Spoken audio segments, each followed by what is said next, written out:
Hello guys, ഞാൻ ഇന്നൊരു ജോഗിങ്ങിന് പോയ വിശേഷം പറയാമേ.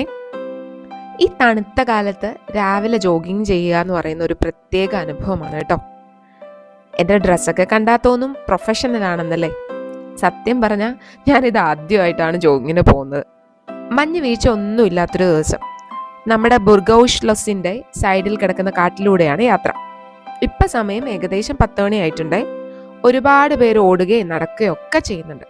പക്ഷേ ശാന്തമായ അന്തരീക്ഷം. ഹെഡ്സെറ്റ് വെച്ച് പാട്ട് കേട്ടാണ് ഞാൻ ഓടുന്നത്. നോർമൽ നടത്തവും ജോഗിങ്ങും നല്ല ഡിഫറൻസ് ഉണ്ട് കേട്ടോ. അതുകൊണ്ട് തന്നെ കാലിന് നല്ല പിടുത്തമുണ്ട്. ഇങ്ങനെയുള്ള എക്സസൈസുകൾ മുമ്പ് ശീലമില്ലല്ലോ. പിന്നെ ഞാൻ തൊപ്പി വെക്കാനും മറന്നിരുന്നു. ശക്തിയായിട്ട് കാറ്റ് വീശുന്നതുകൊണ്ട് ചെവി നല്ലോണം വേദനിക്കുന്നുണ്ടായിരുന്നു. ഈ കാടിനുള്ളിലൂടെയുള്ള നടത്തം എനിക്ക് നല്ലോണം ഇഷ്ടമായി. കാടിൻ്റെ സൈഡിൽ ഒരു തടാകമുണ്ട്.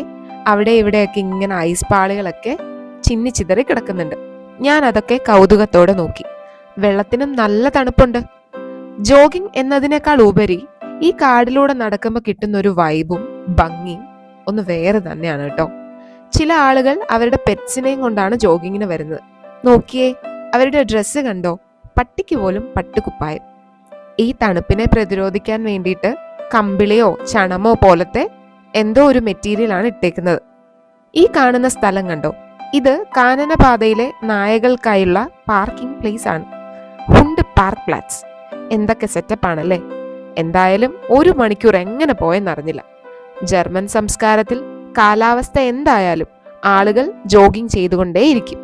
അപ്പം ഇങ്ങനെയുള്ള ഡെയിലി വ്ളോഗ്സ് ഒക്കെ കാണാൻ നിങ്ങൾക്ക് താല്പര്യമുണ്ടെങ്കിൽ ചാനൽ സബ്സ്ക്രൈബ് ചെയ്യാനും ഷെയർ ചെയ്യാനും കമൻറ്റ് ചെയ്യാനും ലൈക്ക് ചെയ്യാനും മറക്കല്ലേ.